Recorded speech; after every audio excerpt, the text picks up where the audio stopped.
mis ojos te pido, yo quiero verte, yo quiero verte. Abre mis ojos, oh Cristo, abre mis ojos, te pido, yo quiero verte, yo quiero verte y contemplar tu majestad y el resplandor de tu gloria.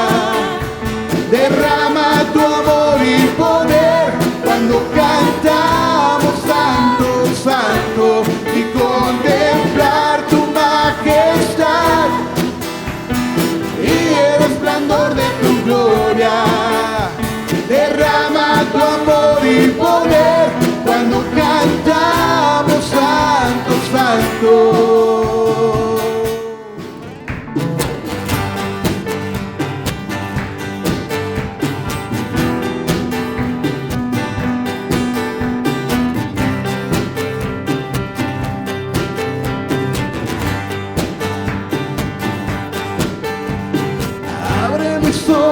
Oh Cristo, abre mis ojos, te pido, yo quiero verte,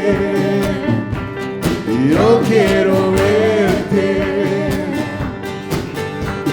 Abre mis ojos, oh Cristo, abre mis ojos, te pido, yo quiero verte, yo quiero verte. Contemplar tu majestad y el resplandor de tu gloria. Derrama tu amor y poder cuando cantamos santo, santo, y contemplar tu majestad y el resplandor de tu gloria. Derrama tu amor y poder cuando cantamos santo, santo, y contemplar tu majestad y el resplandor de tu gloria. Derrama tu amor y poder cuando cantamos santo, santo. Santo, santo, santo. Santo, santo, santo, santo, santo, santo, yo quiero verte. Santo, santo, santo, santo, santo, santo, santo, santo, santo, yo quiero verte. Santo, santo, santo, santo, santo, santo, santo, santo, santo, yo quiero verte. Santo, santo, santo, santo, santo, santo, santo, santo, santo, yo quiero verte.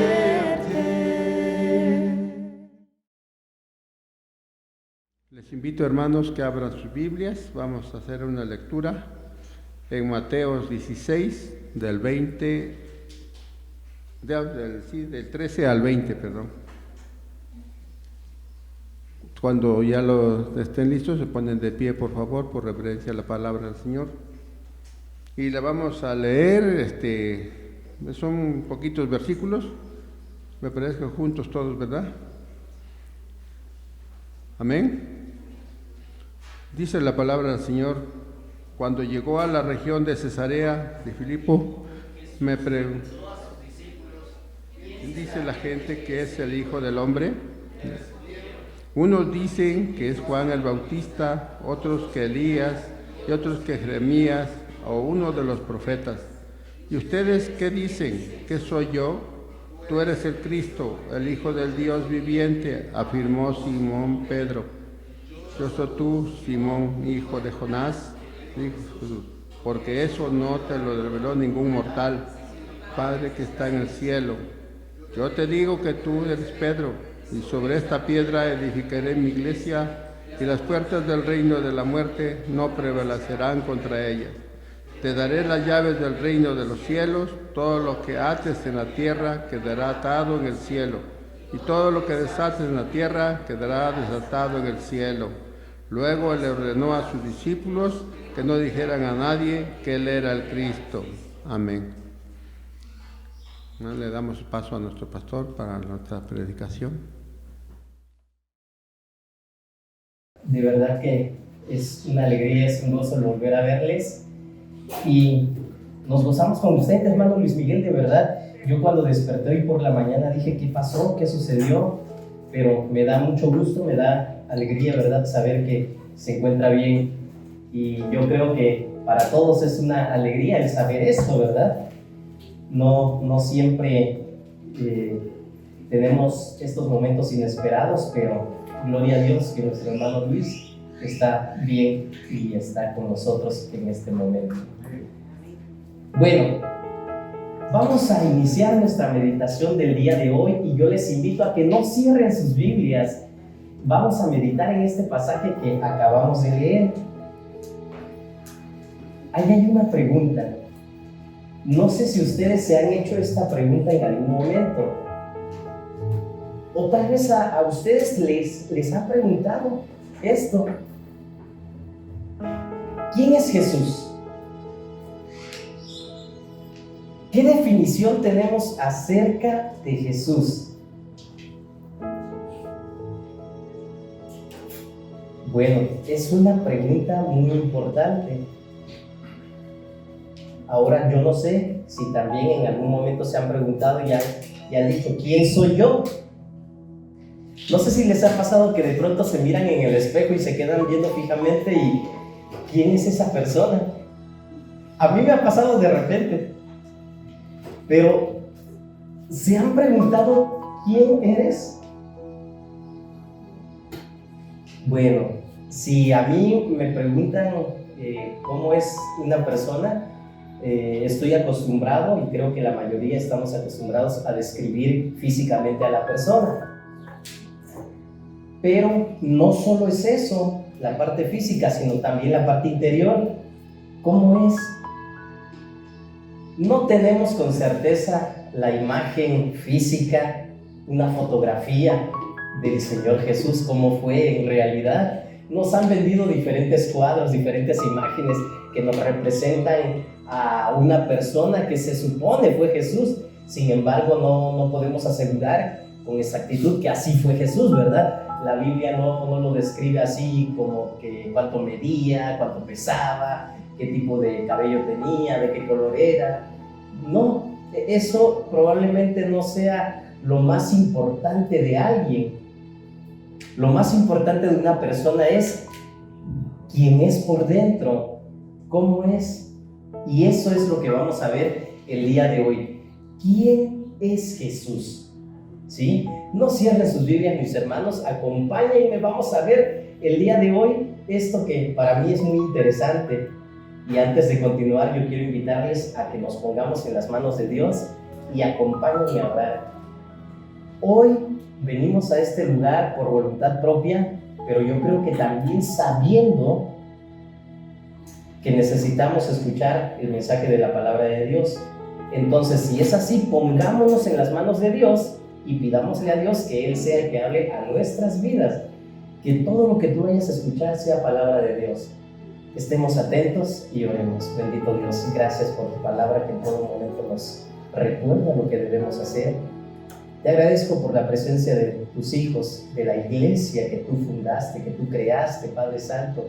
Esta mañana estamos reunidos en este lugar con el único propósito de darte la gloria, la honra. Gracias por todo lo que has hecho a nuestro favor. Pero también, bendito Dios, queremos escuchar tu voz nuevamente. Habla a nuestras vidas, lo necesitamos, te lo pedimos. Y lo hacemos en el nombre de Cristo Jesús, nuestro Señor y Salvador. Amén.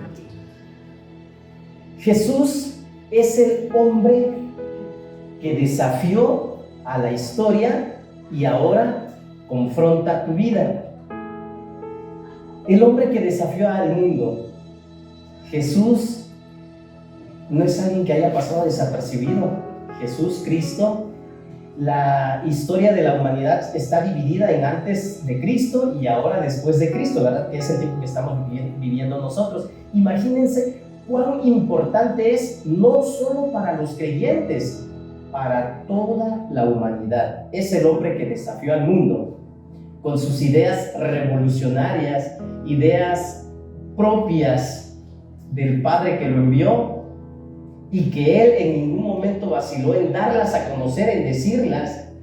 Y nosotros, hermanos, como creyentes, cada vez que abrimos nuestras Biblias, yo creo que estamos esperando escuchar y ver la voz de Dios en ella. No la leemos como cuando leemos una novela o una revista que nos dejaron por ahí. Y si en algún momento hemos abierto la Biblia así, sin darle esa importancia, hermanos, yo quiero que hoy nos pongamos a reflexionar y analicemos por qué leemos la Biblia y con qué intención lo hacemos, ¿verdad? Yo creo que la intención del creyente debe de ser encontrar una palabra de Dios que hable a nuestra conciencia, que hable a nuestra vida. Definitivamente un mensaje divino. Y esto es lo que tiene la palabra de Dios, un mensaje divino que no ha pasado de moda, es contemporáneo para nosotros, es comprensible también. Y aún así, dice el apóstol Santiago en su carta, si alguno tiene falta de sabiduría, pídala a Dios, el cual se la va a dar, y sin reproche, ¿verdad? Para todos. Entonces, la palabra de Dios, el mensaje de Dios está al alcance de todos. No es de que esté oculto para alguien o de que alguien pueda decir, es que yo no le entiendo. Creo que todos podemos estudiar la palabra de Dios. La finalidad de leer la palabra de Dios debiera ser también el que tiene oídos para oír, que oiga, pero también disposición para obedecer. ¿Cuántos dicen amén? Amén. Bueno, todavía no se me están durmiendo, ¿verdad? Yo espero que así continúen toda la hora que voy a estar aquí al frente. No es cierto. Trataré de que sea menos de una hora. Bueno, entonces, disposición para obedecer es lo que necesitamos cada vez que escuchamos la palabra de Dios, cada vez que la leemos. Jesús fue Dios hecho hombre. Esto es una verdad. Me gusta mucho lo que dice la hermana Socorro, ¿verdad? Cuando ella comparte, nos cuenta, ¿verdad? Que tú, no, ¿cómo es? Dios sin ti sigue siendo Dios, pero tú sin Dios no eres nadie. Y esto es una realidad, ¿sí o no? La gente crea o no crea en Dios, sigue siendo Dios. Dios no cambia por el simple hecho de que alguien diga, ay, es que no creo en Dios, quién sabe si es verdad, quién sabe si exista. Para muchas personas no fue Dios, o fue más que un profeta, un gran maestro, u otro más de los hombres iluminados del pasado. Y en este pasaje que estamos estudiando en este momento, si ustedes pusieron atención, Jesús está llevando a sus discípulos a reconocer la identidad divina que Él ya tenía. Y aparte de esto, anuncia la institución de la iglesia. La institución de la iglesia que Él vino a establecer. Son dos temas vitalmente relacionados: la divinidad de Jesús y la institución de la iglesia que Él vino a establecer. Definitivamente, quien conoce a Jesús, conoce a Dios. Necesitamos conocer a Jesús entonces, y es por eso que la pregunta es, ¿quién es Jesús? Y hoy quiero compartir con ustedes 3 declaraciones importantes desde diferentes ángulos, desde diferentes perspectivas, para saber quién es Jesús. Ok, acompáñenme entonces. En primer lugar, ¿qué dice la gente? ¿Quién es Jesús desde la perspectiva de la gente? Dice la palabra de Dios. Cuando llegó a la región de Cesarea de Filipo, Jesús preguntó a sus discípulos, ¿quién dice la gente que es el Hijo del Hombre? Jesús estaba interesado en saber qué pensaban otros acerca de él. ¿Ustedes saben el día de hoy qué dice la gente acerca de Jesús? Estamos hablando de personas no creyentes. ¿Qué dice la gente? A ver, ¿qué han escuchado?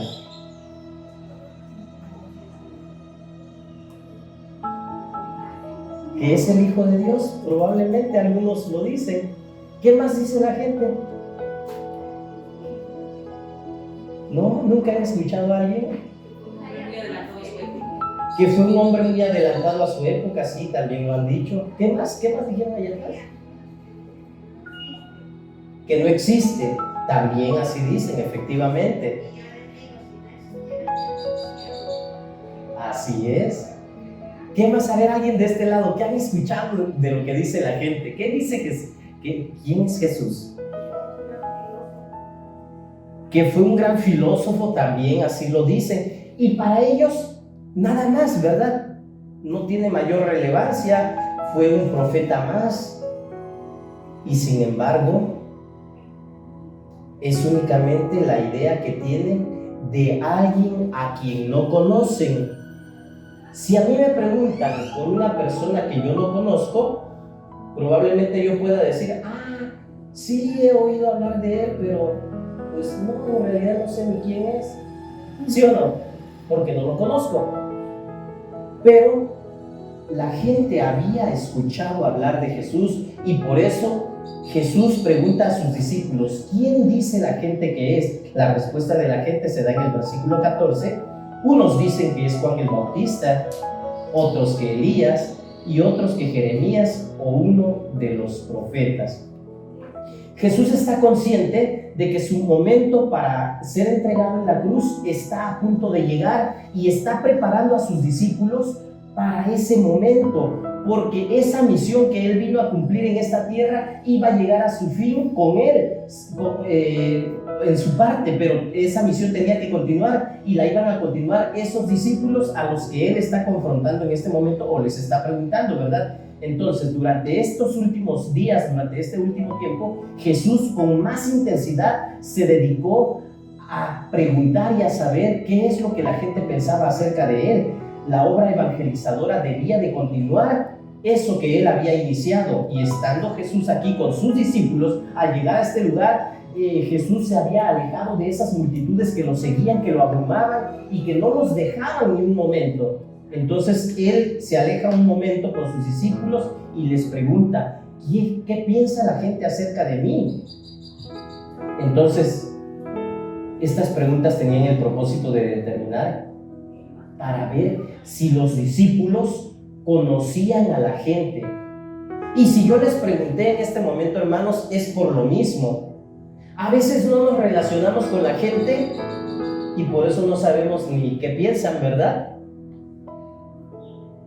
Es muy difícil. Yo cuando estuve estudiando en el seminario, yo me ponía a pensar, bueno, las personas, los cristianos que trabajan y que tienen un centro de trabajo, pues se relacionan con personas no creyentes, con personas no cristianas, y utilizan el transporte público o realizan muchas actividades durante el día, en ese momento se están relacionando con personas no creyentes. Pero siendo sincero, yo me pregunté en algún momento, pero mis maestros de aquí del seminario, ¿con quiénes se relacionan que no sean creyentes? Y pensaba en especial acerca de alguien y yo decía, porque él nos contaba, es que desde mis tatarabuelos fueron cristianos y así el linaje, ¿verdad? Puros cristianos. Y en algún momento yo me ponía a pensar, ¿y en qué momento ellos se relacionan con un no creyente? ¿En qué momento ellos tienen la oportunidad de compartir su fe? ¿Saben ellos lo que piensa la gente? Bueno, es únicamente una pregunta que yo me hice en algún momento, pero sí, el hecho de que Jesús le haya preguntado a los discípulos, ¿qué dice la gente que soy yo?, tiene que ver con que ellos debían estar al tanto de lo que Los discípulos sabían, conocían acerca de las personas a las cuales iban a seguir ministrando. Nosotros tenemos la misma tarea.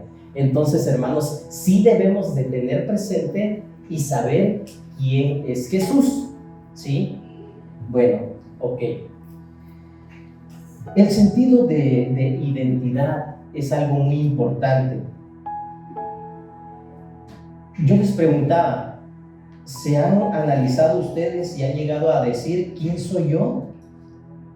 ¿Por qué es importante el sentido de identidad para el ser humano?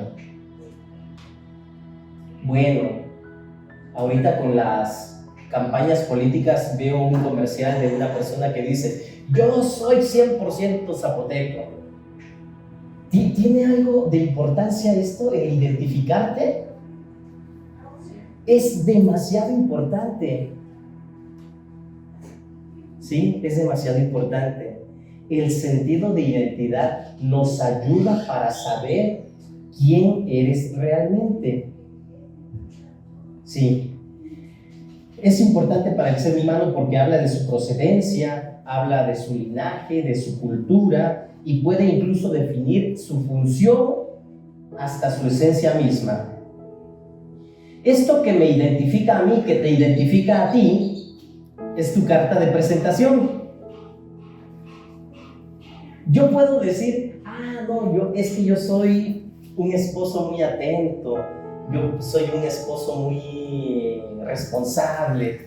Esa es mi carta de presentación. Pero quien realmente va a saber si esto es verdad o no, ¿quién creen? Mi esposa, ¿verdad?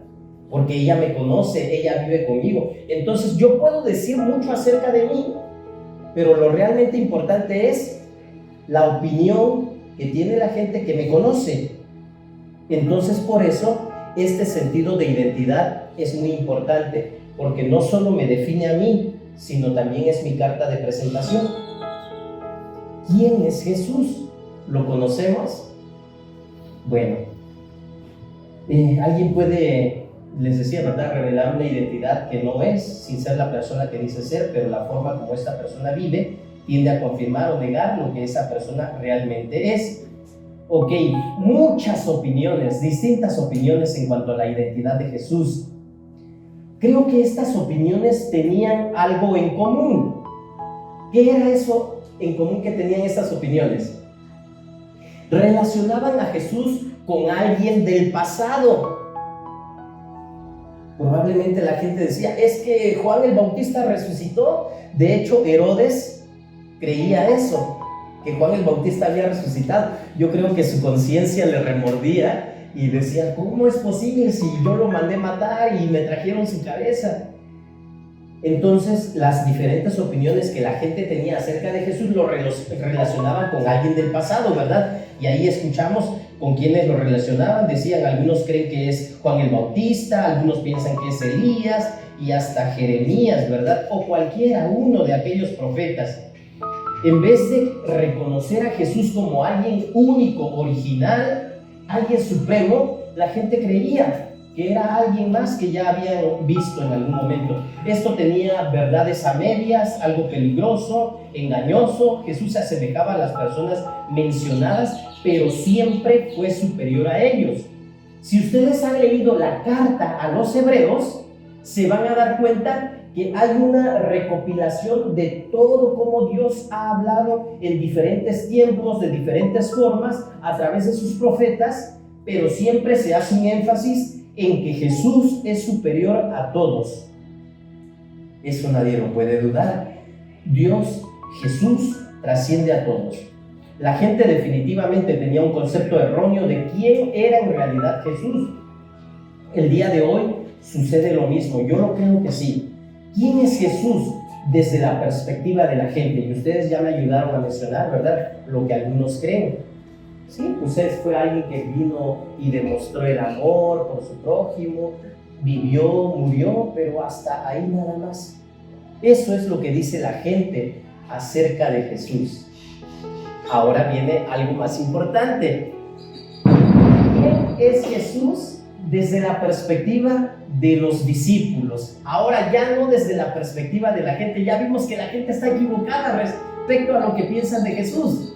El día de hoy no es la excepción. Ok, veamos en segundo lugar, desde la perspectiva de sus discípulos. Aquí el Señor Jesús les cambia la pregunta y les dice: ¿y ustedes quién dicen que soy yo? Tú eres el Cristo, el Hijo del Dios viviente, afirmó Simón Pedro. ¿Se dan cuenta que en este momento ya no hubo varias respuestas? Como que la mayoría se quedó callado. ¿Y ustedes quién dicen que soy yo? Y aquí habla una vez más el vocero de los apóstoles, el que siempre se adelantaba para hablar y decir: tú eres el Cristo. Habló en nombre de todos. No dijo yo creo nada más. Jesús está preguntando: ¿quién? ¿Y ustedes quién creen que soy yo? Jesús ahora ya conocía la opinión de la gente, y no es de que no lo supiera, ¿verdad? Quería que los discípulos se lo dijeran. Jesús, como Dios mismo, siempre ha sabido todo. Jesús acaba de escuchar cuál es la opinión de las personas, pero ahora quiere saber qué piensan los discípulos. ¿Por qué? Porque para ser mensajeros eficaces del reino, debemos estar seguros y estar convencidos de quién es Jesús. Es necesario estar en contacto con la gente para saber lo que ellos piensan acerca de nuestro Dios, acerca de la gente a la cual nosotros queremos compartirles el Evangelio. Bueno, si es que lo tenemos presente, si es que es de nuestro interés. Pero si no estamos interesados en compartir el Evangelio, ¿nos importará saber lo que piensa la gente acerca de Jesús? Tengamos cuidado. Si Jesús nos preguntara el día de hoy: a ver, Raúl, ¿qué piensa la gente acerca de mí? Ay, es que nunca le he preguntado a la gente. Es que nunca tocamos esos temas. Es que nunca hablamos acerca de esto. La pregunta de Jesús ahora hacia sus discípulos conduce hacia respuestas muy importantes, definiciones importantes en cuanto a la iglesia de Jesucristo. Y esta es una declaración muy importante, la declaración que salva. Tú eres el Cristo, el Hijo del Dios viviente. El entendimiento de que Jesús es el Cristo, esta es una palabra en griego, en hebreo es la misma palabra Mesías, el ungido, ¿sí? El Hijo de Dios, que además es algo con lo cual ellos ya estaban relacionados, pero aquí Pedro le dice: tú eres el Cristo. Finalmente se nos aclara en este mismo pasaje que esta no es una definición o una respuesta racional, que el mismo Pedro haya analizado y pensado y dicho: bueno, a ver, ¿quién es Jesús? En base a todo lo que yo he visto, en base a todo. No, en ningún momento, ¿verdad?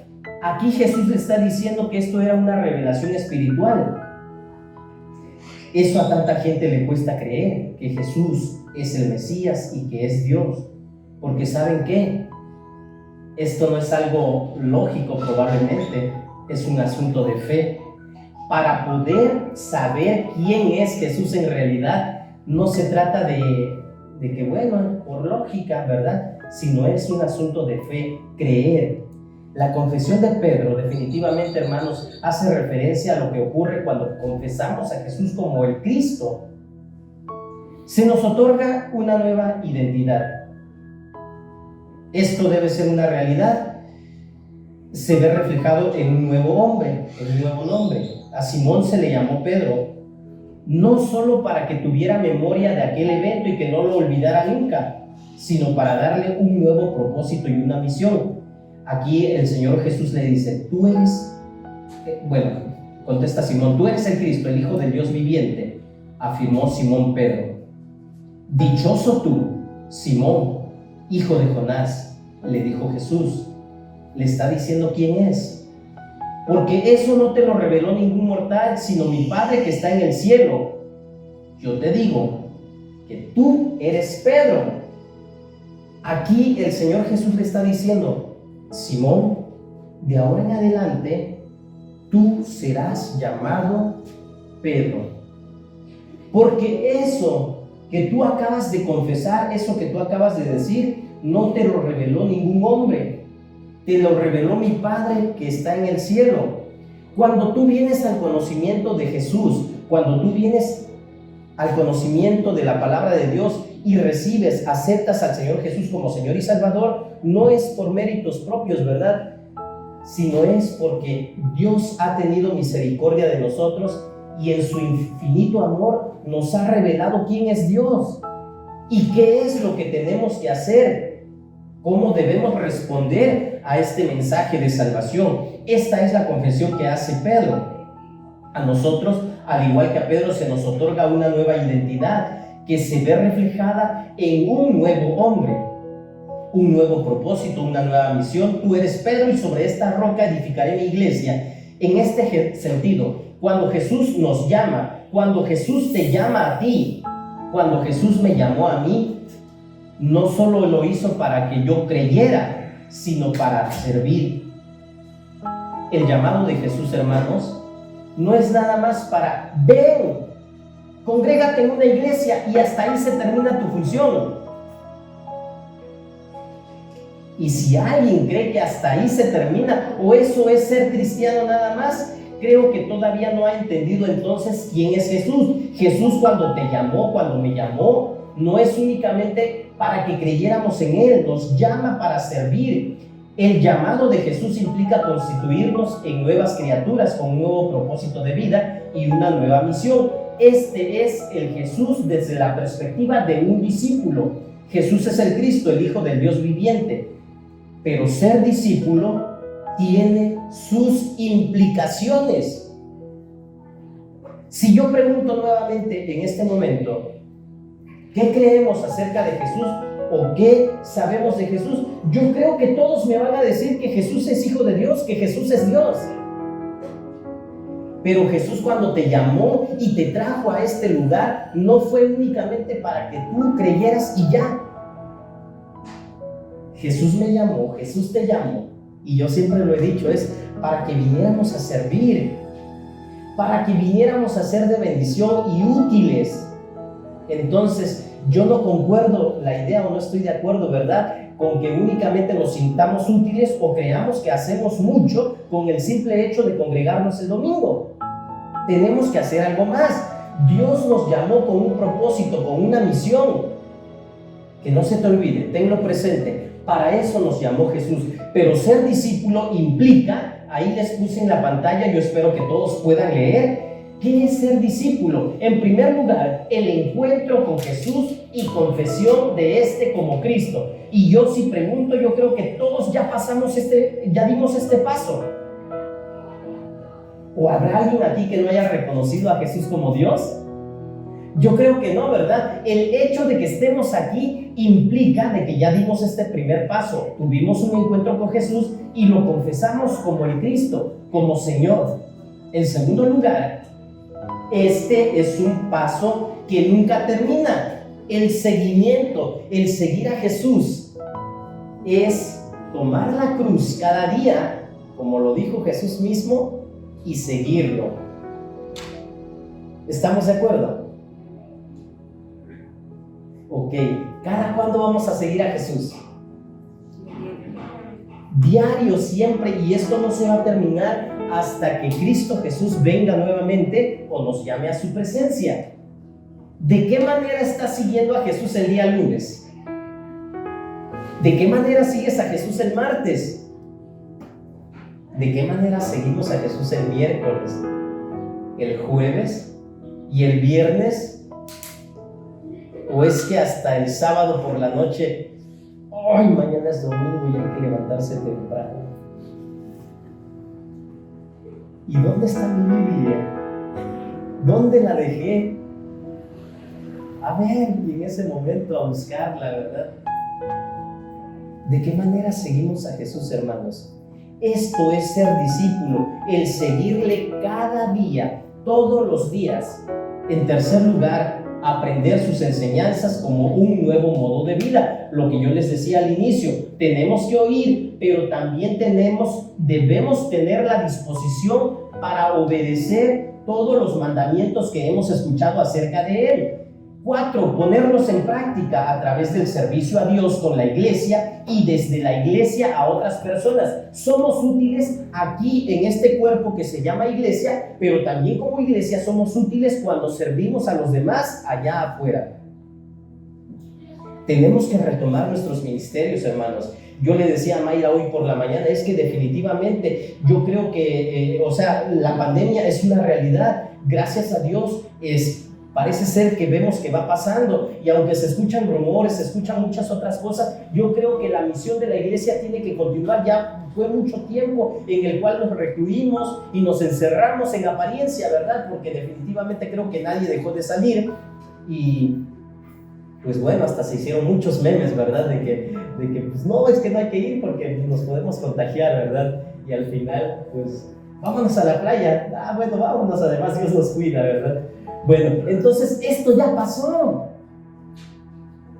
Tenemos que seguir, hermanos. El servicio a Dios es aquí, pero también con los de allá afuera, con otras personas.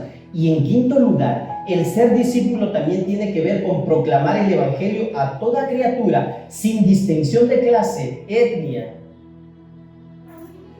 o lengua. A todas las personas tenemos que predicarles. ¿A cuántos ya les predicamos esta semana? Yo le recuerdo a Abril, por favor, dile a los hermanos que te pasen su lista. Yo estoy seguro y espero equivocarme de verdad, hermanos, pero si yo les pediría ahorita su hojita, no sé cuántos en verdad ya anotaron ahí. Y a ver, que me digan, a ver, hermano, ¿dónde está tu hojita? Y que yo les diga, y me enseñen una hojita en blanco. ¿Habrá alguien que tenga una hojita en blanco? No pido que me la muestres. Quiero que tú reflexiones y veas cuán interesado estás en la proclamación del evangelio. Algunos mi hojita tienen probablemente, ¿verdad? Alguien me puede decir, hermano, yo no necesito hojita. Gloria a Dios, qué bueno, ¿verdad? Pero creo que esta hojita nos ha ayudado y nos va a ayudar porque solemos dar por hecho de que como cristianos predicamos el evangelio. Pero si no se nos motiva, no se nos recuerda esa misión que tenemos, ¿qué creen? No por algo hay sillas vacías el día de hoy, ¿verdad? Porque si la iglesia constantemente está predicando la palabra, yo creo que hasta faltaría, ¿no? La iglesia tiene que continuar, hermanos. ¿Quién es Jesús desde la perspectiva de sus discípulos? A ver, ¿cuántos ya anotaron? Y si no han anotado, hermanos, pidámosle perdón a Dios porque dijimos que este era un proyecto que como iglesia íbamos a iniciar y ya pasaron 3 meses y yo no sé, porque de pronto le digo, Abril, recuérdale a los hermanos.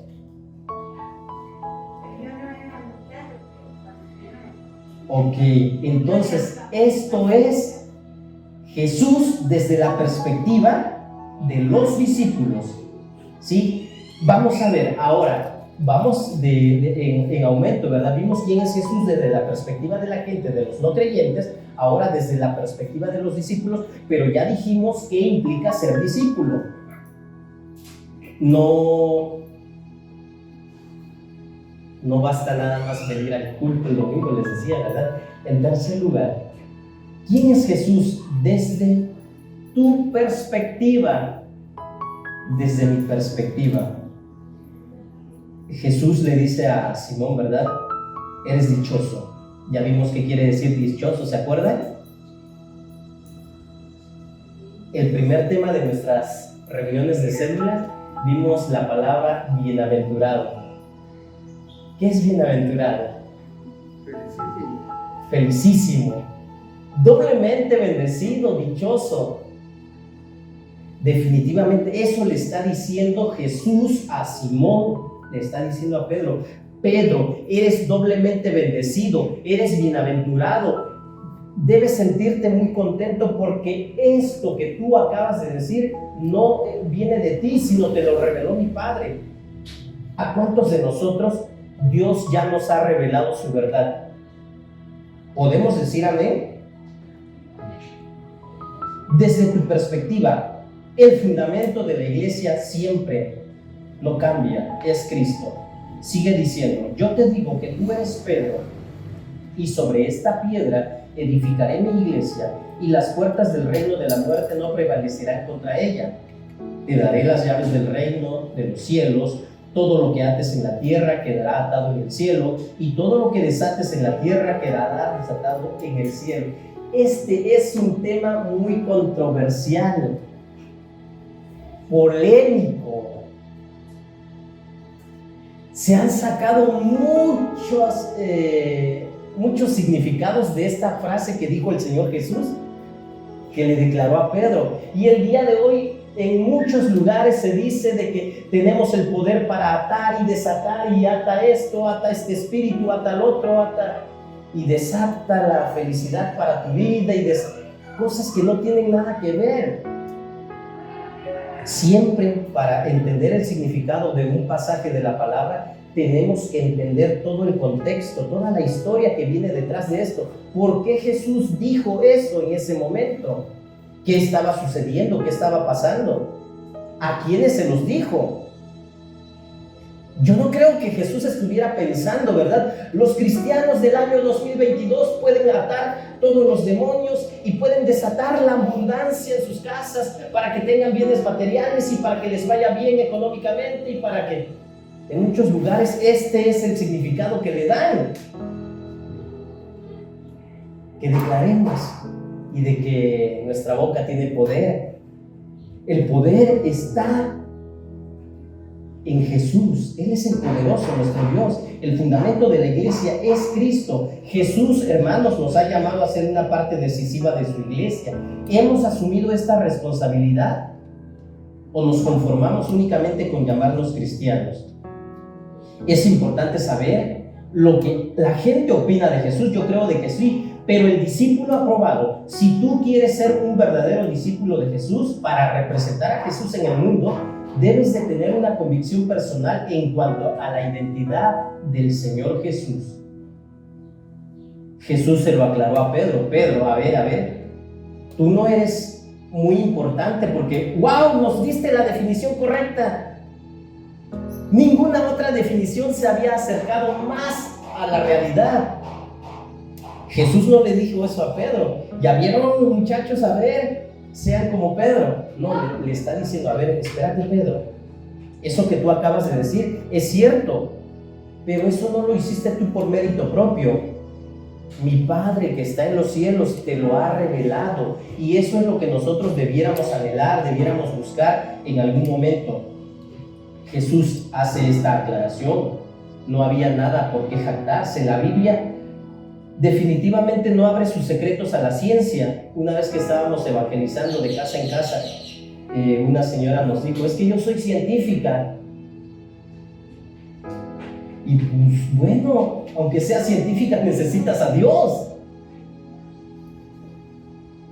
Seas lo que seas, necesitas a Dios. Tú no te vas a salvar por el simple hecho de que hayas estudiado tanto. No estoy en contra de que estudien, qué bueno por las personas que tienen la oportunidad de seguirse preparando. Creo que esto nos sirve a todos. Pero la Biblia no abre sus secretos a la ciencia, sino a una fe comprometida.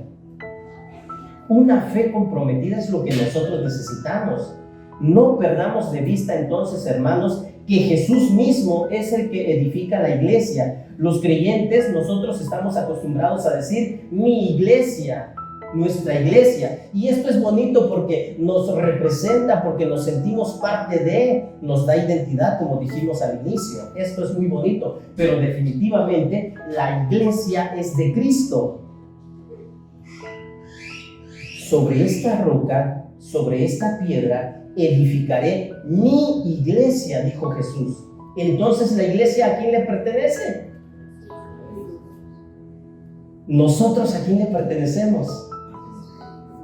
A Cristo, a Jesús Cristo, definitivamente.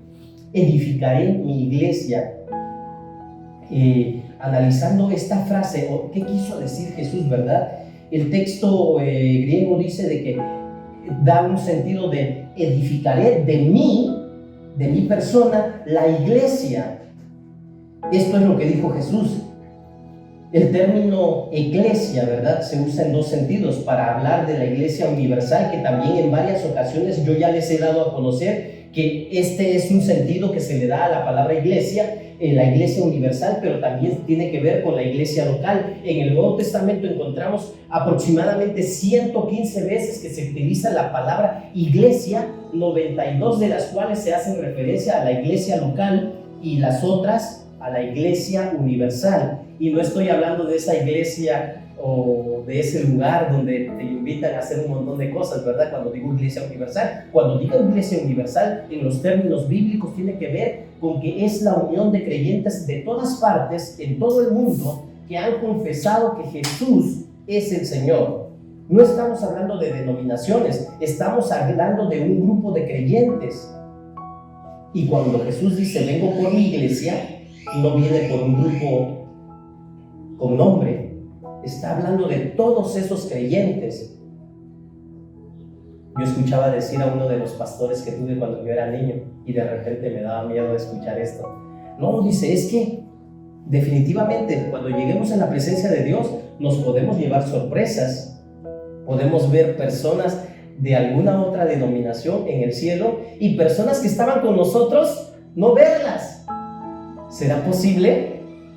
Yo creo que sí. La palabra, el mismo Señor Jesús dijo, no todo el que me dice Señor, Señor, entrará en el reino de los cielos, sino el que hace la voluntad de mi Padre que está en los cielos. Y si yo pregunto ahorita, todos vamos a decir que hacemos la voluntad de Dios, ¿verdad?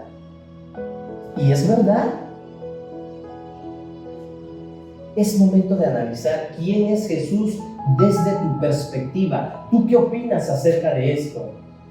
No perdamos de vista, hermanos, la iglesia que Jesús fundó es esencialmente un compañerismo. Koinonía es la palabra en particular. Entonces, no nos olvidemos, la iglesia que Jesús fundó es un grupo de creyentes. Y a Pedro y a los discípulos les está dando un mensaje muy importante, una orden específica. Las iglesias de Cristo debemos ser siempre fieles a nuestro compromiso misionero, no solo de palabras, hermanos. Tenemos que poner manos a la obra.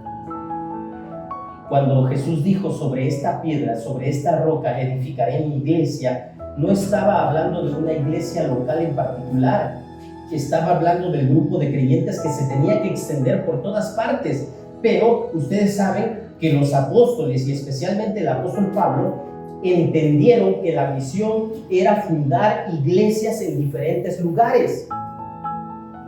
Ya tenemos la iglesia aquí en Jojo. ¿Dónde más tenemos que seguir fundando iglesias? ¿En dónde más, hermanos?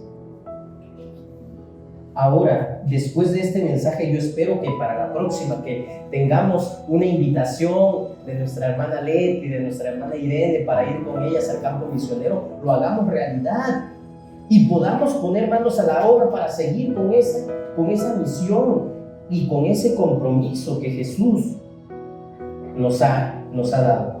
Las iglesias debemos tener este compromiso misionero. Sigue diciendo aquí el pasaje, las puertas del Hades o del reino de la muerte, como traduce aquí la Nueva Versión Internacional, no prevalecerán contra ella. El equivalente en hebreo es Seol, que era la palabra que conocían las personas en ese tiempo y se refiere generalmente a la tumba, el lugar de los muertos. No prevalecerán significa que no van a tener fuerza contra o no se van a imponer con la iglesia. Parece ser que Jesús, y yo les decía, pongan atención aquí, hermanos, porque este es un tema polémico, controversial, les decía, ¿verdad? Pero parece ser que Jesús está comprometiendo a los discípulos, a los apóstoles, a que la tumba o el infierno no podrán resistir al avance de la iglesia o al ataque de la iglesia militante. En un sentido, la muerte y el infierno es el destino que está definido para toda aquella persona que no conoce a Jesús y que no ha recibido a Jesús como Señor y Salvador. Pero por eso entonces nosotros como iglesia tenemos una misión, porque las puertas del infierno, las puertas de la muerte no van a prevalecer en contra de ella. Ok, ahorita vamos a ver con detalle qué significa eso de que a ti te daré las llaves del reino. ¿Qué significa eso de que no van a prevalecer en contra de la iglesia? Hermanos, la iglesia tiene que continuar. Estaba yo recordando, en algún momento leí, no sé si ustedes lo leyeron también, ¿cómo hacer morir una iglesia? Decía, es un meme, ¿verdad? Pero a veces ese tipo de publicaciones tienen algo de interesante, ¿verdad? Algo tenemos que analizarlo, a ver qué dice. Y daba muchas razones, ¿verdad? ¿Cómo hacer morir a tu iglesia? Decía, 1, comienza dejando de asistir, llega tarde, no te intereses en lo que están haciendo, tú únicamente cumple con llegar, no prediques la palabra, empieza a murmurar, y cosas como esas, ¿verdad? Cuando de pronto empezamos a ver que después de la pandemia ya no regresaron todos los hermanos, que algunos más se fueron a otro lugar, otros dejaron de comprometerse, otros se desanimaron y sucedieron muchas cosas, ¿quiénes quedamos? ¿Será que se va a terminar la iglesia? Dijimos que la iglesia es de Cristo, ¿verdad? Pero tú y yo tenemos una misión, un compromiso que hicimos una vez con Él. Y para que la iglesia no se termine, tenemos mucho por hacer. Claro que sí, Dios va a cumplir con su promesa y la está cumpliendo. Y por eso estamos aquí. Pero ¿qué estás haciendo tú? ¿Quién es Jesús desde tu perspectiva? La iglesia tiene esa misión gloriosa de proclamar el evangelio, de librar a los hombres de ese destino e introducirlos en el reino de Dios donde hay vida eterna. Ok, dijimos que todos aquellos que no conocen de Jesús y que no han recibido a Jesús como Señor y Salvador van en un mismo camino, en una misma dirección. Sí, mis compañeros de trabajo, tus amigos, mis familiares que aún no han aceptado a Jesús van camino a la muerte. Entonces, ¿qué va a hacer la iglesia? Las llaves del reino, versículo 19. Jesús continúa su diálogo con Pedro y le promete las llaves del reino. Las llaves, hermanos, simbolizan poder, autoridad. Cuando yo cargo mi manojo de llaves me siento importante, ¿verdad? Porque puedo abrir esta puerta, puedo abrir aquella, y allá donde estoy trabajando hasta me dan las puertas, el acceso a las puertas electrónicas, y yo decido quién entra, le doy acceso con su huella a ciertas personas, no a todos, pero yo sí puedo entrar a todas esas partes. Las llaves dan poder, dan autoridad, hablando aquí terrenalmente, ¿verdad? A ver, queremos entrar, pero yo no tengo llaves. Y Jesús le dice a Pedro, yo te voy a dar las llaves. Y yo no me imagino, ¿verdad? Que Jesús tuviera un manojo de llaves físicamente y le diga, a ver, Pedro, ten, aquí están las llaves. No, ¿verdad? Es una total contradicción lo que enseña la iglesia tradicional romana, que dice de que a Pedro se le dieron las llaves del reino y que por eso él es el primer papa, y de ahí en adelante está la sucesión. Pedro se lo entregó a otro y ese fue el segundo papa, y de ahí empieza su historia, su linaje que no termina hasta el que conocemos el día de hoy. Y vamos a ver si es cierto que tiene ese manojo de llaves original, ¿verdad? A ver de qué tipo serían, cómo serían esas llaves. ¿De madera tal vez? ¿O cómo? No sé cómo eran las llaves en ese tiempo. Pero sin embargo las llaves simbolizan poder, autoridad. Evidentemente la intención de Jesús era darle a Pedro, como representante del grupo, las llaves, eso lo dice. Pero pongamos atención a lo que dice. 18. Te daré las llaves del reino de los cielos, y todo lo que ates en la tierra quedará atado en el cielo, y todo lo que desates en la tierra quedará desatado en el cielo. Aquí Jesús se está dirigiendo a Pedro y le dice por nombre que él le está dando esta encomienda. ¿Sí estamos poniendo atención?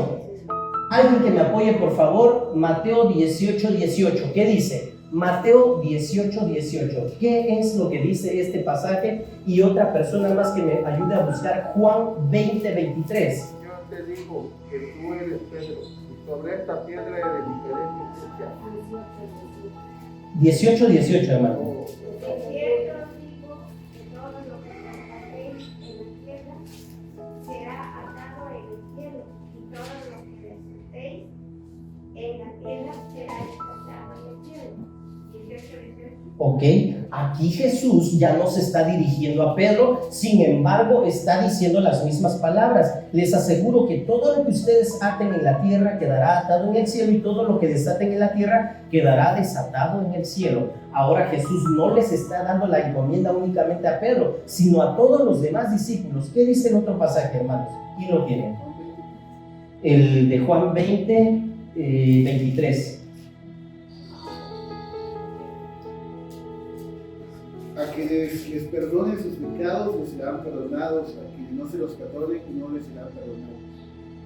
Aquí nuevamente Jesús se está dirigiendo al grupo de apóstoles, al grupo de discípulos que él tenía, y ya no está haciendo referencia únicamente a Pedro. Entonces volvemos a lo mismo. A ver, ¿Pedro es el único? ¿Pedro es el más importante, así como lo tiene la iglesia tradicional? No. ¿Y ese pasaje de la palabra no está dirigido hacia nosotros el día de hoy? Entonces tendríamos que recurrir a Pedro o a ese personaje especial que habita en ese palacio que se encuentra en el Vaticano. No, no tiene nada que ver. Tengamos mucho cuidado entonces cuando leemos pasajes separados o aislados. Jesús promete la misma autoridad a todos los apóstoles. En el capítulo 16, que es el que estamos estudiando, el que estamos analizando en este momento, la autoridad se refiere a la enseñanza. Mientras que en los otros dos pasajes que leímos, el de 18 y el pasaje de Juan 20-23, se refiere a la aplicación de la disciplina en la iglesia. Una vez yo publiqué este versículo, el de Mateo 18, y empezaron a llover los comentarios y decían de que ¿por qué? Que si nosotros tenemos el poder y que ¿por qué no declaramos esto o aquello? Yo a veces me abstengo de seguir publicando, y entonces alguien le puso, a ver, estudia bien el pasaje. El pasaje se refiere ahí a la disciplina. Está hablando de un hermano que peca contra ti, alguien que está viviendo en pecado. No tiene nada que ver con que bienes materiales, con que tú ates esto o aquello. Está hablando de algo en específico. Tengamos cuidado entonces. Pero, ¿qué quiere decir esto? Aún todavía no nos queda muy claro, ¿verdad? A ver, pongan atención, ya casi vamos finalizando, pero pongan atención entonces, por favor, hermanos. Estas llaves, ¿qué quieren decir? No se refieren a la entrada al cielo como algunos lo han interpretado, que está el apóstol Pedro y a ver, yo tengo la llave, ¿te voy a dejar pasar o no? A ver, sí le abro, y abre con su llave, ¿verdad? Y en las caricaturas ponen a San Pedro con el manojo de llaves, ¿verdad? De todas las puertas del cielo.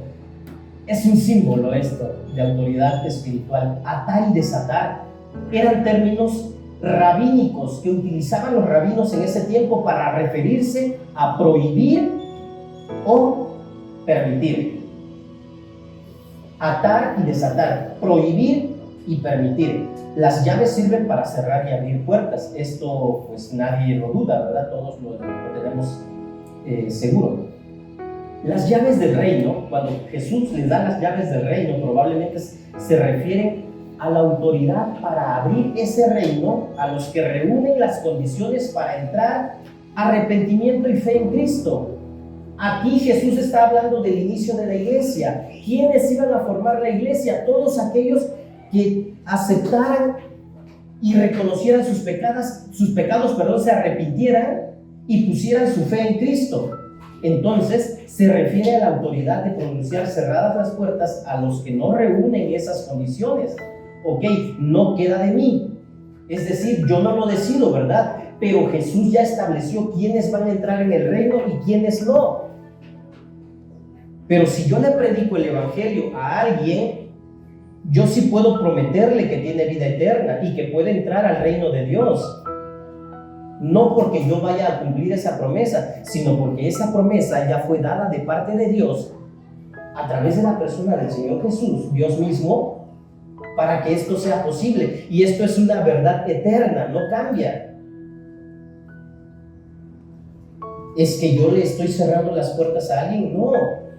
Cada uno decide si quiere entrar o no quiere entrar, pero yo al compartir la palabra, al exponer el mensaje de salvación, estoy haciendo uso de estas llaves, como lo hizo Pedro cuando predicó a la multitud y 3,000 personas entraron al reino en ese momento,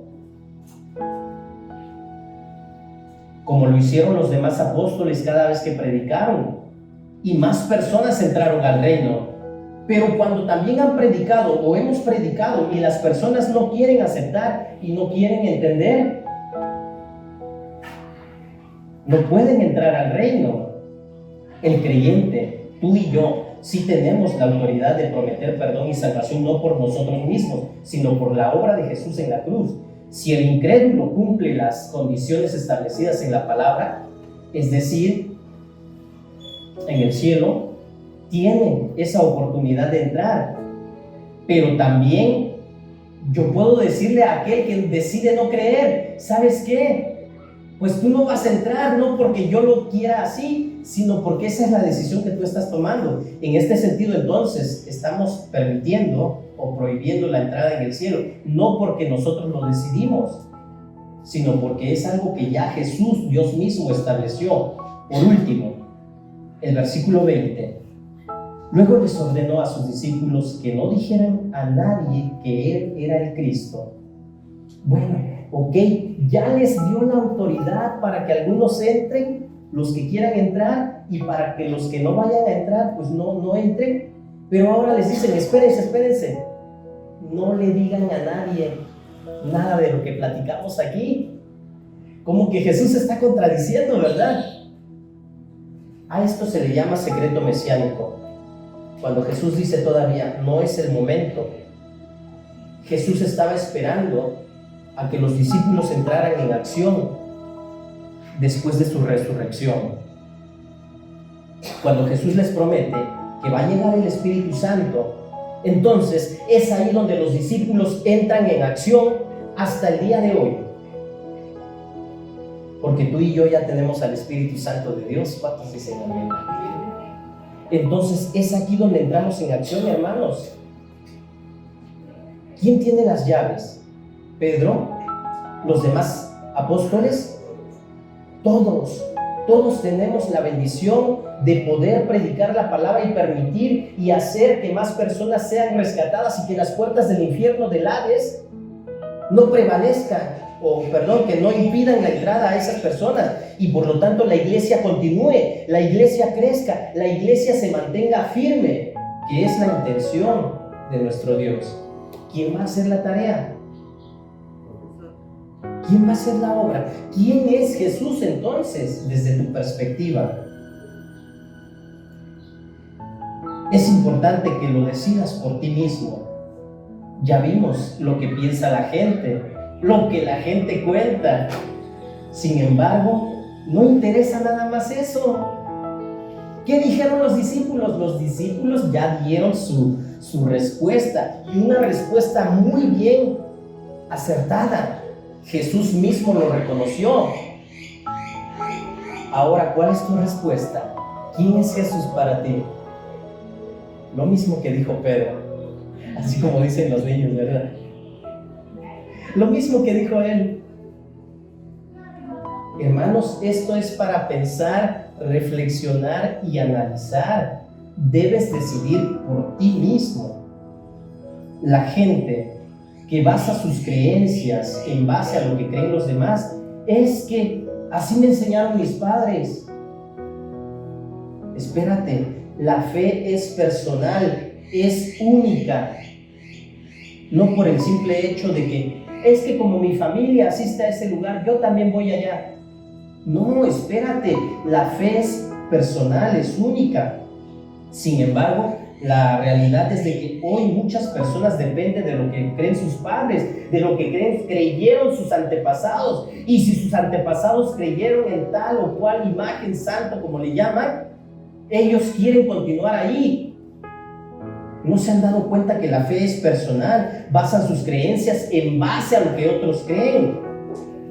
Pero en el cristianismo no hay mucha diferencia,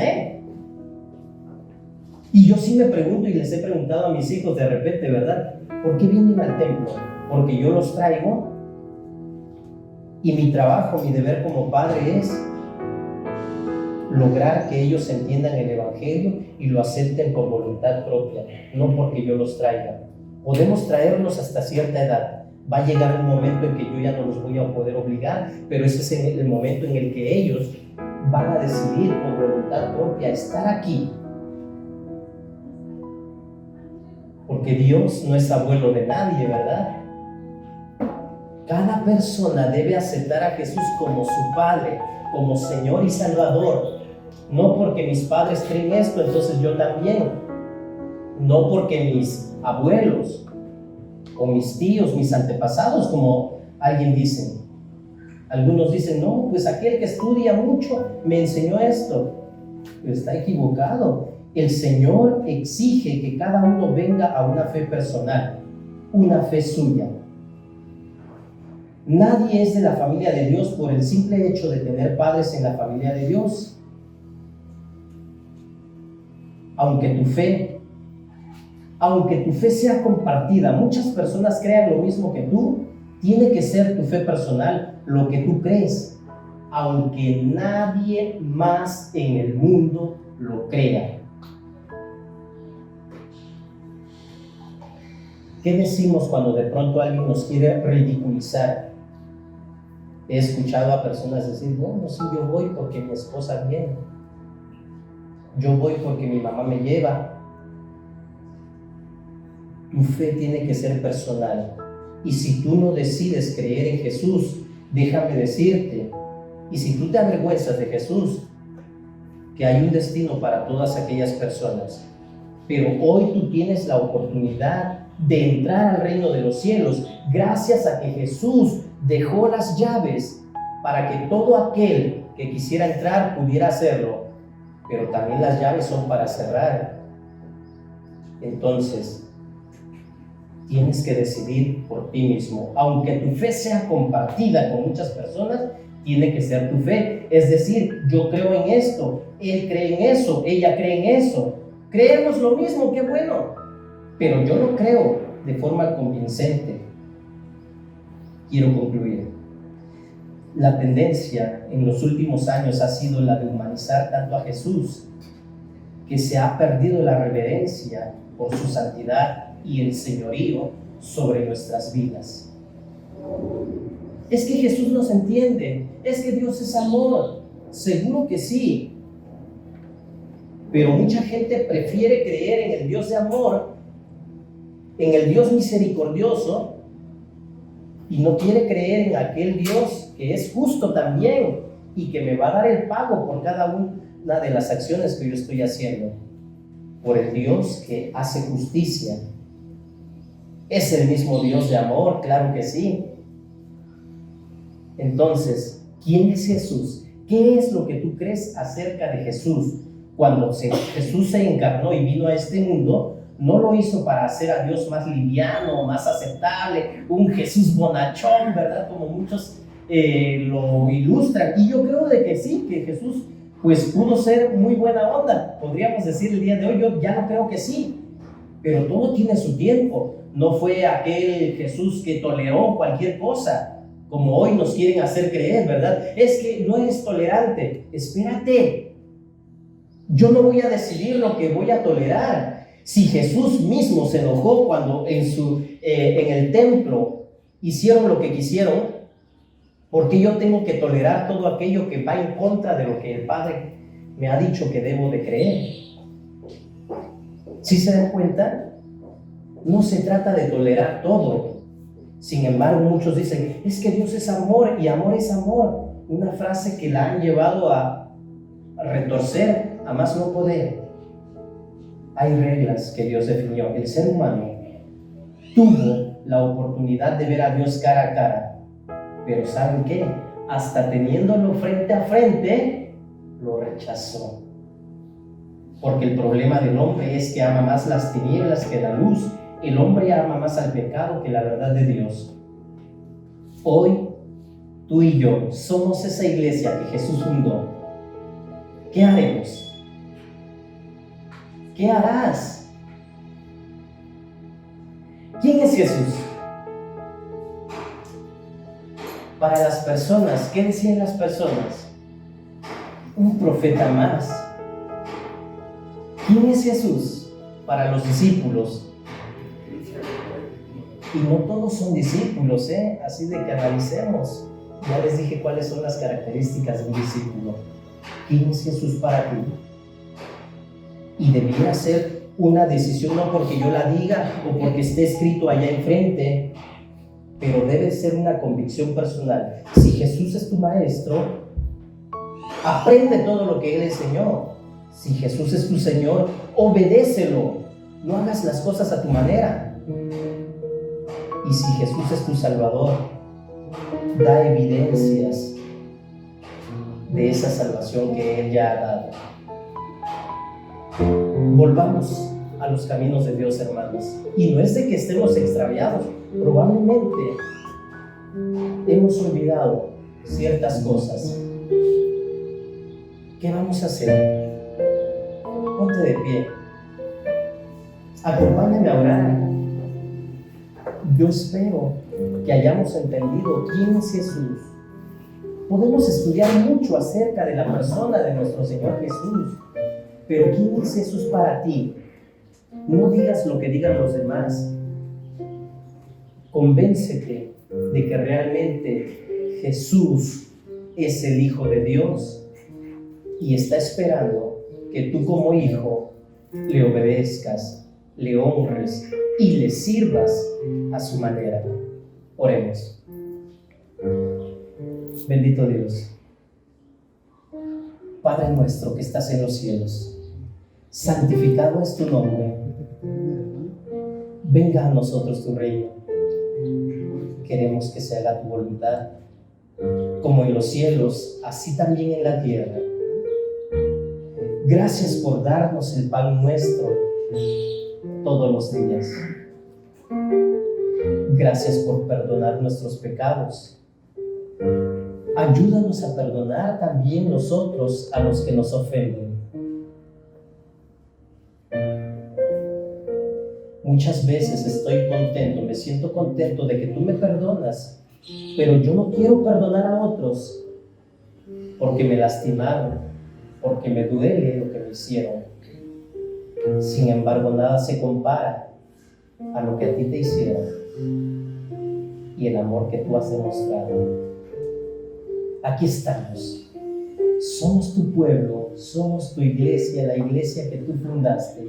Perdónanos, por favor, porque hemos caído muchas veces en el letargo espiritual de no hacer más a favor del reino, cuando tú y yo sabemos el compromiso que hicimos.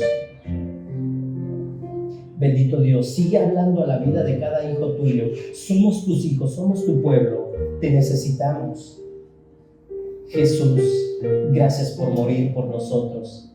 Gracias por obrar a nuestro favor. Gracias por seguir obrando en todo momento y en todo lugar. Ayúdanos a ser una iglesia fuerte. Ayúdanos a ser una iglesia verdaderamente viva, que proclame y viva el Evangelio todos los días. No solo cuando estamos aquí reunidos, sino en donde quiera que nos encontremos. Danos la fortaleza, la determinación necesaria para actuar como verdaderos hijos tuyos. Porque tú lo prometiste, las puertas del infierno no van a prevalecer en contra de la iglesia. Aquí estamos. Queremos seguir firmes y adelante. Gracias por todo, gracias por escucharnos. Anhelamos seguir escuchando tu voz. Te lo pedimos y lo hacemos en el nombre de Cristo Jesús, nuestro Señor y Salvador, a quien le damos la honra y la gloria por los siglos de los siglos. Amén. Dios les bendiga, mis hermanos.